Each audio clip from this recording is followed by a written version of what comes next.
This is a teasy.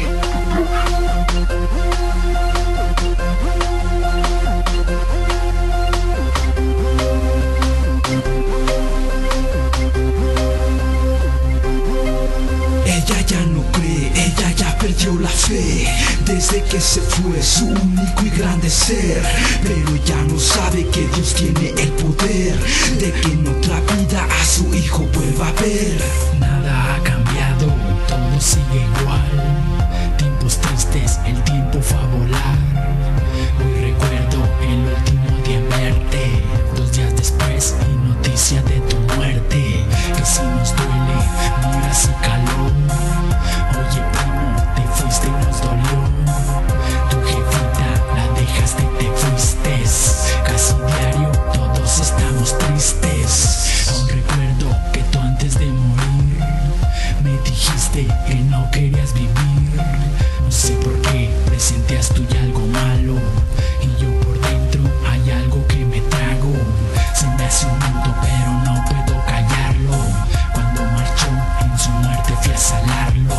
Y ahora que ve de allá arriba yo le digo que me perdone y que ya no he sido el mismo. Ella ya no cree, ella ya perdió la fe. Desde que se fue su único y grande ser. Pero ya no sabe que Dios tiene el poder de que en otra vida a su hijo vuelva a ver. Ella ya no cree, ella ya perdió la fe. Desde que se fue su único y grande ser. Pero ya no sabe que Dios tiene el poder de que en otra vida a su hijo vuelva a ver.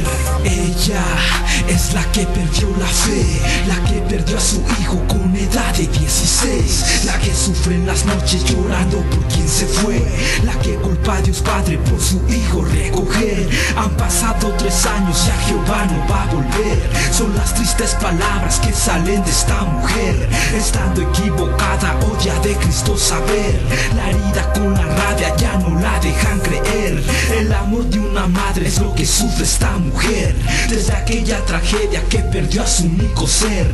Vuelve, es lo que le dice Dios. Refúgiate en mis brazos y aquí los tendré a los dos. Ella ya no cree, ella ya perdió la fe. Desde que se fue su único y grande ser. Pero ya no sabe que Dios tiene el poder de que en otra vida a su hijo vuelva a ver. Ella ya no cree, ella ya perdió la fe. Desde que se fue su único y grande ser. Pero ya no sabe que Dios tiene el poder de que en otra vida a su hijo vuelva a ver. Y así fue, primo, te fuiste, pero aún aquí seguimos firmes. Especial dedicatoria a la memoria. Alberto Giovanni Carmón Hernández. Que descanse en paz.